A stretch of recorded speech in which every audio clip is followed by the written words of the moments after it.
If your child tells you that he sees something there in the darkness, moves, or what comes out of the wall at that moment, do not argue with him. Read what you can from the Holy Quran and shut up. Who knows that what he says is not real? And today, our friend tells her horror story, and she sees this imaginary friend Samantha, who comes out of the woman and tells her many and many strange things that happen with her family. And horror has many faces from Algeria, and a story titled Dark Hell, a true horror story from Algeria. The story began when I was 6 years old. I remember everything. Everyone thought that I was a normal girl, playing with myself, delusional, and talking to myself. But I was talking to my imaginary friend Samantha, not talking to myself, but to my only friend in life. But no one sees her except me only. My friend Samantha, and this is her name, began to appear to me after the death of my mother. She appeared to me after my mother died, and I was then 6 years old. I was only seeing her. At first I was looking at the mirror, and I was crying sadly after my mother died.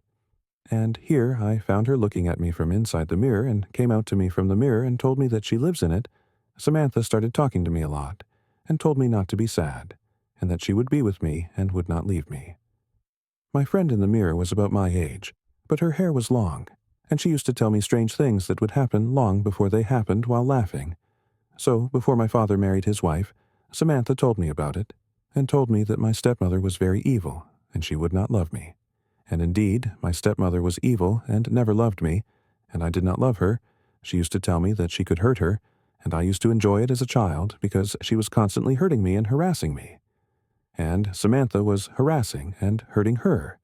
And one time she set the house on fire, and I was enjoying it while watching it burn. Then my father hit me hard and accused me of being the one who started the fire. But I didn't. I swore to my father that it was Samantha, but no one believed me. My father showed me to a psychiatrist at the time, and the doctor said that my condition is serious, and I must stay in a psychiatric institution so that my condition does not deteriorate. And I stayed for 3 years. I was then 10 years old, and my father used to visit me. But his wife never came to visit me. But she hated me. Samantha was telling me everything that happened outside. Even when I told him about my little brother that his wife gave birth to, my father was surprised and shocked that I knew and said to me, "Who told you?" I told him my friend. After years, I got out and no one believed my story. And my friend told me that I must stop repeating that I saw her with someone so that I would not return to the hospital again.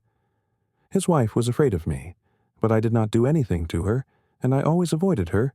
I knew what she would do, and she was surprised by my words.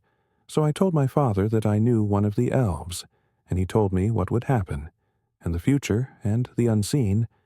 No one knows these things except the elves. So I told my father that I know one of the elves, and he tells me what will happen.